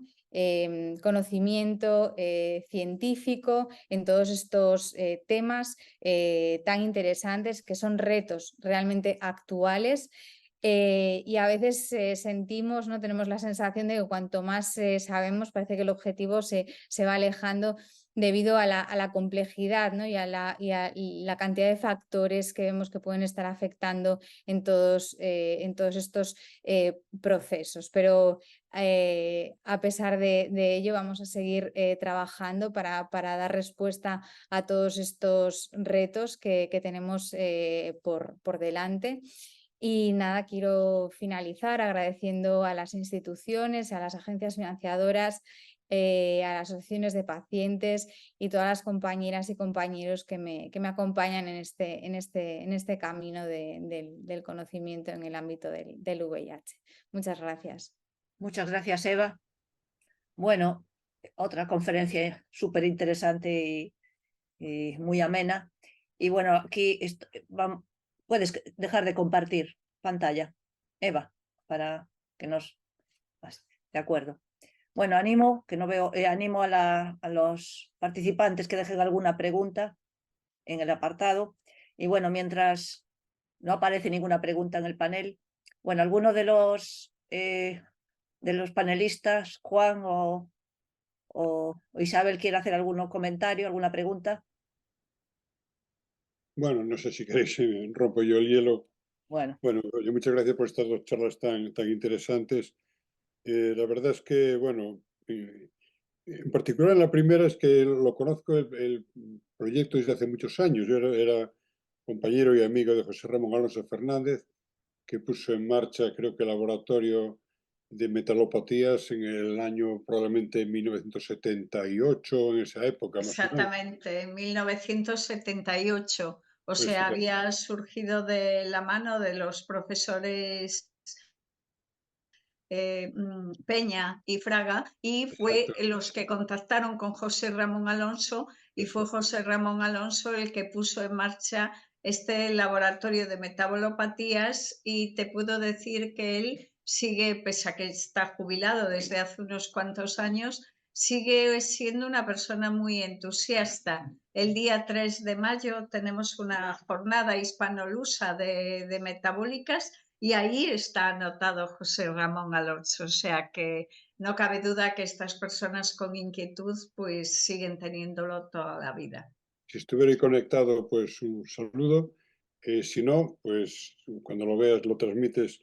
Recuerdo que se había comenzado por la felicitonuria, que era me comentaba en aquel momento que gracias a esa detección precoz, pues simplemente después, controlando la alimentación, pues evitaba unos daños extraordinarios Entonces, yo la pregunta que tengo en este caso, bueno, aparte quería felicitaros también por el nuevo programa del cribado genético, que bueno, es un avance, es una vuelta de tuerca realmente espectacular, porque claro, ya no es solo ver lo que son los resultados analíticos, sino bueno, pues ver las causas y de ahí pues poder prever un poquitín la evolución. Yo, a lo largo de estos años, de toda esta batería de cribados que hacéis, que es realmente impactante, ¿tenéis alguno que sepáis que efectivamente redujo de una manera espectacular los daños? Porque claro, no todas las enfermedades son igualmente prevalentes, ¿verdad? Bueno, enfermedades, los fallos, digamos, metabólicos que tenemos. ¿Hay alguna en el cual creéis que haya sido particularmente efectivo? Bueno, Cuantitativamente. podemos poner como ejemplo la fenilcetonuria, porque la fenilcetonuria, o sea, cuando se detectan, están totalmente sanos. Si ahora se detectan en los primeros 10 días de vida, ya iniciamos el tratamiento, que el tratamiento principal, a pesar de la evolución, continúa siendo la dieta. Ahora hay algún fármaco que pueda ayudar, pero continúa siendo la dieta, y eran niños con retraso mental, y hoy en día son niños que están estudiando carreras universitarias, que hacen su vida normal, que se casan, o sea, lo que ha cambiado, ¿no? O sea, así podríamos meter más, pero como fue la primera en detectarse, lo que supuso detectar a tiempo estas enfermedades, y hoy en día, en donde además ya van todos desde el periodo neonatal, bueno, pues están acostumbrados a eso, y es mucho más fácil el que sigan el tratamiento adecuadamente. Por no decir de muchos niños que veíamos con esa microcefalia, con ese retraso, con esa cardiopatía, y eso se debía a que las madres durante el embarazo no sabían que tenían hiperfenilalaninемia, o sea que esa fenilcetonuria no era tan elevada como para darles ese retraso, sino que tenían un poco la fenilalanina elevada en sangre, pero solamente un poco, pero sí lo suficiente como para hacerle daño continuo a ese bebé y tener esas manifestaciones. Vamos, solo felicitaros y que realmente es de estos servicios que realmente, cuando se habla de prevención, pues esto es la prevención, en el momento de nacer o antes de nacer casi, ¿sí? Eso es un modelo de prevención y realmente de actuar en la salud antes de que se produzca el daño. La felicitonuria es extraordinario porque es que el niño es sano. Y claro, cuando toma algún alimento, pues viene el problema, ¿no? Entonces es un Claro, cambio espectacular. Sí, sí, sí. la enzima que tiene en el hígado se llama fenilalanina hidroxilasa, que tiene menos actividad de esa enzima, y entonces es al comer, sobre todo, pues eso, carne, pescado, huevos, proteínas de alto valor biológico, que son muy ricas en fenilalanina y no las puede metabolizar bien. Y una cosa, enlazando con la pregunta de Juan, y antes de pasarte una de los que está aquí en la web, después os paso. Quería preguntarte, dentro de las enfermedades neuromusculares, ¿hay alguna en donde el cribado, porque hablaste de la fenilcetonuria más metabólica, neuromuscular, es alguno que el cribado haya supuesto una disminución después en el crecimiento de los síntomas, muy destacado?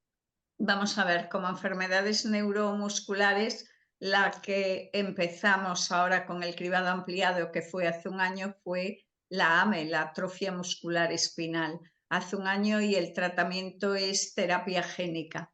Empezamos, en mayo, va a hacer un año, o sea, aún no lo hace exactamente. Empezamos en mayo y pese a que tiene muy baja prevalencia, ya vamos ahora con el tercer caso. Y no cabe duda de que la terapia génica administrada precozmente pues debe hacer que en teoría sean niños con muy buen pronóstico, pero tampoco, como digo, se está empezando con esto, somos de los primeros también en establecerlo. El Ministerio de Sanidad decía hoy que esta la quiere incorporar a finales de año, también la AME, para establecer esa terapia génica. Creemos que van a ir muy bien, pero tenemos que seguir esa historia natural, porque hasta ahora lo que conocíamos iba todo fatal, claro. Ahora, con la terapia génica estamos empezando y vamos viendo cómo evoluciona. No cabe duda de que inicialmente pues ya está mucho mejor. Supone un antes y un después. Pues, La terapia génica es carísima, es 1,5 millones de euros, pero ¿merece la pena? Si los niños van a ir muy bien a largo plazo, claro que merece la pena. de acuerdo. Bueno, aquí hay uno de los participantes, María José Meniño, que, bueno, aparte de felicitaros a los dos conferenciantes, pues pregunta sobre el VIH, dice, un virus que mutaba mucho.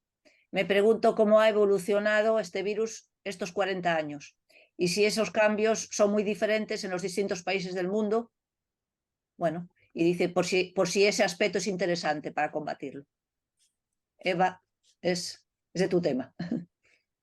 Bueno, pues muchas gracias por la pregunta. Efectivamente, el VIH se caracteriza por tener una elevadísima tasa de mutación. La enzima encargada de copiar el genoma pues comete errores y no hay una actividad correctora de copia. De manera que ya en un mismo individuo hablamos de que existe una estructura de cuasi especie viral, es decir, hay múltiples copias del virus muy similares, pero que no son idénticas entre sí. Y a nivel global, pues esto también deriva en que hay diferentes variantes del VIH y la variabilidad genética es una de las grandes características del virus y precisamente es una de las grandes limitaciones a la hora de desarrollar una vacuna preventiva efectiva para el VIH. De acuerdo. Y bueno, yo siguiendo con el VIH quería hacerte, dos preguntas. Me pareció muy interesante lo que hablaste, ya lo había yo leído también, bueno, como microbióloga que soy, pues leo bastante sobre VIH, pero sobre los controladores del virus. Entonces, ¿cómo se detectan? ¿Cómo se seleccionan? Porque ¿qué es una persona que empieza el tratamiento y se arriesga a dejarlo y ver si se controla solo? ¿O cómo lo detectáis, las personas controladoras? Claro, los controladores de élite, de hecho, tengo que decir que aquí en España pues tenemos una de las cortes de controladores de élite más extensas del mundo, que forma parte de la corte de la red de investigación en SIDA. Hoy en día es muy difícil incluir nuevos controladores de élite porque las recomendaciones terapéuticas en las guías de tratamiento lo que dicen es que el tratamiento hay que iniciarlo inmediatamente tras el diagnóstico. Entonces, los controladores de élite son personas pues que llevan con la infección pues muchos años y como dije durante la charla, hasta 2015 las guías de tratamiento esperaban, ¿no? Decían que había que esperar para iniciar el tratamiento. Estamos hablando de tratamientos que eran tóxicos, eran tratamientos pues, con efectos adversos, y entonces en ese contexto sí que sucedía que podías observar personas que sin tratamiento antirretroviral consiguieran mantener la viremia indetectable y preservar ese estado inmunológico, pues que los linfocitos CD4 no cayeran. Pero efectivamente, Alicia, hoy es prácticamente imposible encontrar controladores de élite nuevos. De hecho, prácticamente bueno, pues en muchos centros y en muchos países las guías lo que dicen es que se deben de tratar. Ya. Y otro aspecto importante, claro, el VIH en España y en países similares desarrollados, ¿no? Pues como has dicho, pues se ha convertido el VIH en una infección crónica, ¿no? No se desarrolla la enfermedad. Tal. Entonces, la gente, sobre todo los jóvenes, muchas veces han perdido el miedo al VIH y esto ha hecho que hayan aumentado, parece, por los medios de comunicación, por las noticias, ha aumentado la incidencia de otras enfermedades de transmisión sexual, como la sífilis, gonorrea, clamidia, micoplasma. Entonces, por un lado, sí, el VIH está, como si dijéramos, controlado, pero los otros están, en algún caso, aumentando de forma exponencial. Entonces, ¿qué opinas de todo eso un poco? Bueno, pues como bien relatas, el incremento de las infecciones de transmisión sexual pues es un tema que preocupa y mucho. En el Congreso de GESIDA de Coruña de 2023, una compañera del Ramón y Cajal presentaba datos de ITS y decía que en adolescentes, o sea, que representaba el 36% en adolescentes, entre 14 y 17 años. Desde luego es un gran problema, y esto pues se debe fundamentalmente, bueno, pues yo creo que las formas de relacionarnos, las formas son diferentes, las personas tienen más parejas sexuales, no se utiliza pues protección, y aquí hay que hacer pues efectivamente mucha incidencia, mucha educación, mucha formación, y yo creo que queda ahí un reto también importante.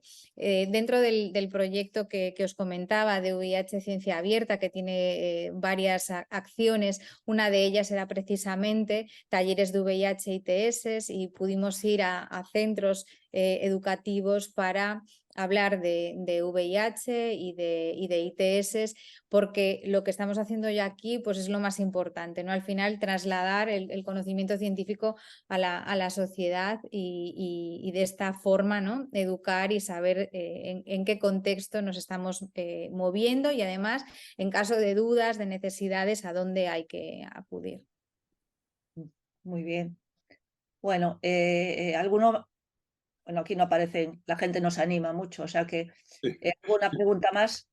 Yo tenía así alguna curiosidad de tipo, tengo entendido, no sé si me equivoco, que la incidencia del VIH en Galicia está por debajo de la media de España. ¿Esto lo achacas a alguna característica en particular?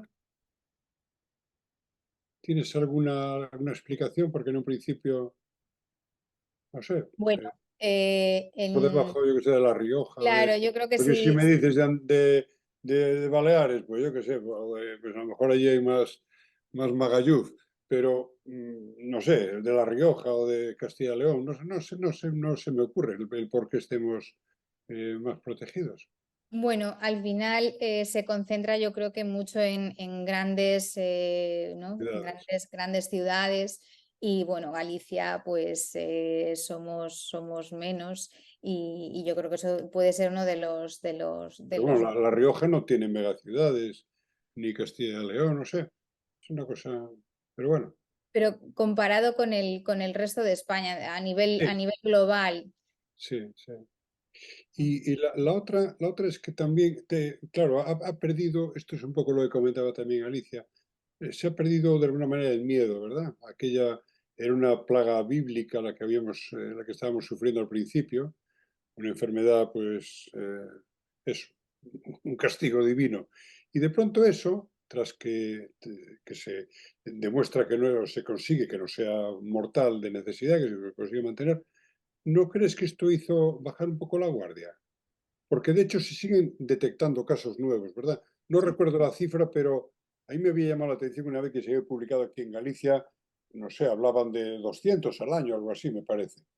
Y me parecen muchos, es decir, sabiendo que eso es un problema, no sé cómo opinas, si se ha bajado la guardia en ese aspecto o si, no sé, cómo lo valoras. Bueno, en Galicia sí, efectivamente, creo que el último informe, los nuevos casos, la tendencia es al descenso, Al hay que descenso, sí, decirlo. sí, sí. En Galicia creo que el último informe son unos 100 nuevos casos y en España estamos cerca de los 3.000 nuevos diagnósticos. La realidad es que yo creo que también quizás más que se haya bajado la guardia, yo creo que se ha hecho mucho daño cuando se ha hablado desde el principio de grupos de riesgo, ¿no? de VIH, cuando el VIH es una condición que puede afectar a todas las personas que tienen una vida sexual activa, por lo tanto toda la población podemos ser susceptibles del VIH. Y este mensaje creo que no se acaba de transmitir y quizás por eso, bueno, pues cuando no percibes algo como que es algo que te puede pasar, pues no lo identificas como un riesgo, ¿no? Y por otro lado, lo que decía, el estigma, que es como una losa que acompaña a esta infección desde los inicios, pues por bueno, pues porque de nuevo se asoció a grupos de riesgo, pues también en muchos casos hace que primero, por un lado, no te identificas y por otro lado, solamente el miedo a un resultado positivo que te va a poner una etiqueta, pues eso hace que se retrase de ahí las tasas altas de diagnóstico tardío. Sí, porque hablo también de memoria, una noticia hace algún tiempo, que había un porcentaje muy alto, en Galicia en particular, de diagnósticos tardíos, ¿verdad? Pero a lo mejor la mitad o incluso más. Sí, como dije en De charla. la charla, el diagnóstico tardío en España en los últimos datos está en torno a un 48%, es muy similar en Galicia y os presentaba precisamente un trabajo que publicaba en 2015 en el área sanitaria de A Coruña y la cifra, creo que era entre 2009 y 2013 de diagnóstico tardío estaba en el 50%, si nos íbamos un poquito antes, 2004-2008 era un 56%, es decir, se mantiene constante en el tiempo y si nos vamos a Europa también está en torno a un 50%. Ya como decía, bueno, pues ya es dramática la cifra en países de renta baja. Y ahí el estigma, como decía, y el no sentirte identificado con esa infección también tiene mucho que ver. De acuerdo. Bueno, para ir terminando, bueno, ahora empiezan a aparecer algunas preguntas. Dice aquí María Villanueva, según entiendo ya no hay transmisión de VIH de madres a fetos. ¿Es así? Bueno, supongo que se refiere a las personas que están tratadas. Si las personas tratadas en tratamiento pueden transmitir o no el VIH de forma congénita o no. Bueno, pues efectivamente, esto lo sabe mejor Luz que yo, en el primer trimestre de embarazo, en un contexto como el nuestro, con una sanidad, yo diría, excelente, pues a las mujeres embarazadas se les hace la prueba del VIH y en el caso de que sea positivo, pues inicia tratamiento antirretroviral. Y las madres con VIH pueden tener hijos absolutamente sanos, sin infección, por supuesto. Vale. Pero, perdona, como sí, ya. neonatóloga, si puedo intervenir, Sí, vamos sí. a ver, es lo que dice Eva, ¿no? Pero esos niños tienen riesgo de nacer enfermos si la madre tiene VIH, o sea, el riesgo de transmisión existe. Lo que pasa es que, como dice ella, están controlados con tratamiento y luego nosotros tratamos al niño también y lo seguimos de entrada con un fármaco dependiendo de cómo vayan dando los marcadores y evolutivamente hasta que comprobamos que va siendo todo normal, pero el riesgo de transmisión existe, claro. Sí. Vale, hay que controlarlo todo muy bien. De acuerdo, las dos. Bueno, aquí María José Meniño pregunta otra vez, dice, es la primera vez que oigo sobre las vesículas extracelulares y si no entendí mal, aumentan en personas sin retrovirales. ¿Qué niveles tendrá la población de países que no accedan al tratamiento? ¿Estarán muy elevadas? Esto, Eva, no sé, sí. Bueno, yo creo que es algo que yo creo que en este momento no sabemos, al menos yo no he leído que haya, o sea, que haya estudios que hagan esta diferenciación, simplemente son estudios, bueno, las vesículas extracelulares yo creo que son unos elementos que se están evaluando en diferentes, ¿no? Áreas temáticas, no solamente el ámbito del VIH, yo creo que tienen un enorme potencial porque nos pueden explicar cómo suceden pues, muchos de los procesos de la patogénesis del VIH y otras enfermedades, pero tanto como para ser ahora un marcador y que las podamos utilizar para comparar, creo que no es no estamos todavía ahí. Vale, de acuerdo. Bueno, pues yo creo ya que por la hora que es ya podemos ir finalizando la sesión. Nada, daros las gracias. No sé, Isabel, si quieres comentar algo. Si no, ya... Isabel Couselo, me refiero. Moi Sí. ben, pois nada, simplemente un par de palabras, agradecerlle a Luz e a Eva toda esta sesión de amplo coñecemento nas materias, por suposto, pois pola miña vida profesional e laboral do sector non vou a facervos as preguntas que tanto Juan Manuel nin Alicia vos acaban de facer, simplemente facer dúas reflexións a modo de conclusión pola parte da conferencia de cribado neonatal, pois poñer encima da mesa eses datos que falabas, Luz, non? Que somos, digamos, estamos no segundo lugar en toda Europa, creo que é algo do que temos, como ben dis, sentirnos orgullosos, é algo do que debemos de sacar orgullo e peito deso, e que iso tamén nos sirva para seguir estando neses primeiros postos e seguir traballando.